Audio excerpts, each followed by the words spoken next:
едем на взлет.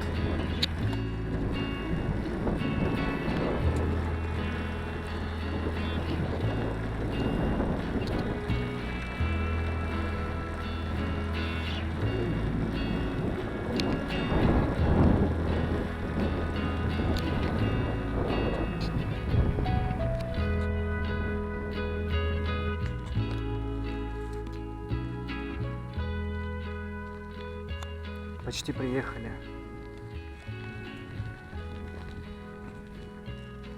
Не стал снимать, но только что проехал ЗИЛ, груженный лесом. Это черноруга у нас такие. Никто не следит за этим, я так понимаю.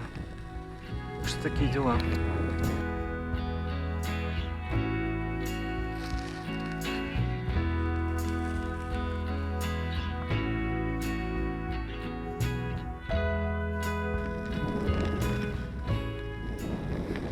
Уже в лесу,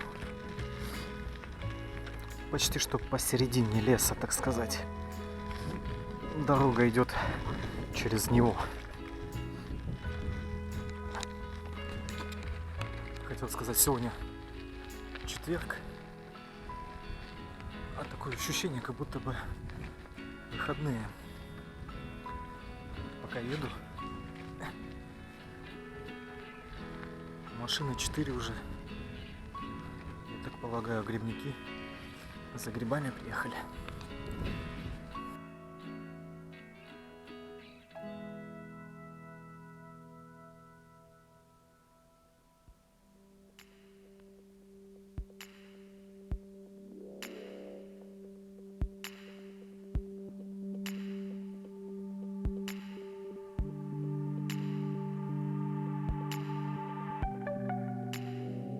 Как-то так.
Собственно, мы в лесу. Та еще прогулка. Добираться оказалось не так уж легко. Вся дорога разъезжена грузовиками. Грязь. Велосипед не справлялся. Я хорошо одел резиновые сапоги. Без них вообще сюда бы не дошел бы. Так, в распоряжении есть час, максимум 2. За это время надо успеть развести костер, приготовить чай. Я взял с собой рис. Перекусить. В принципе, посмотреть по оставшемуся времени. Может быть, успею найти чагу. Вот такие планы. Ну а сейчас приступим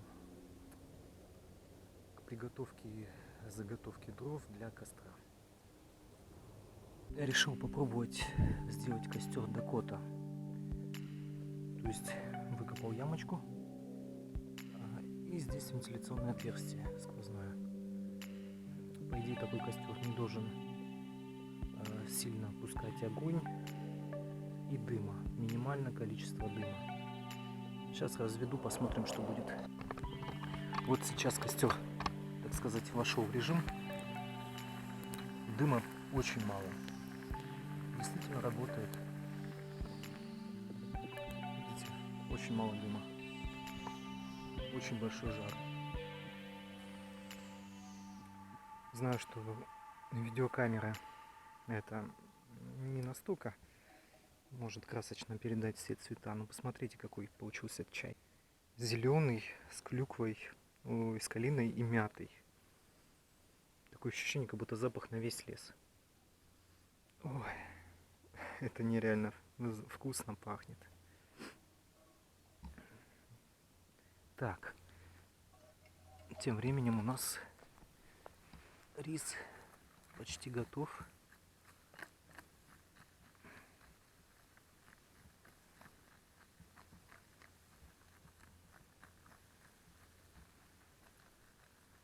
Так. Очень большой жар.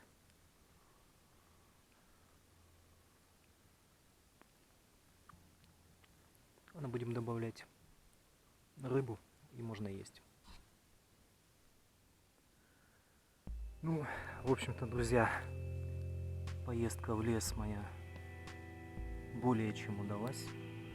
Сейчас буду кушать рис вот с тунцом консервированным, этим чаем. Тут у меня догорает костер. Сейчас поем и буду выбираться отсюда. Так как я сюда около часа добирался, тут грузовики, лесовозы всю дорогу вообще испортили. Хорошо, что я в резиновых сапогах. То есть около часа я буду выбираться из леса. Ну, наверное, там еще что-нибудь сниму, а если нет, то ждите следующих видео. Они будут в обязательном порядке. Может быть, возьму зеркальную камеру, качество картинки будет красивше. В общем, следите за каналом, подписывайтесь, ставьте лайки. Благодарю вас. А вот так выглядит наш костер после того, как он больше не нужен. Соответственно, я его закопал. И если бы не мог, то практически не видно бы было, где он был. То есть вот так вот замаскировал. Очень хороший костер. Мне понравился такой метод.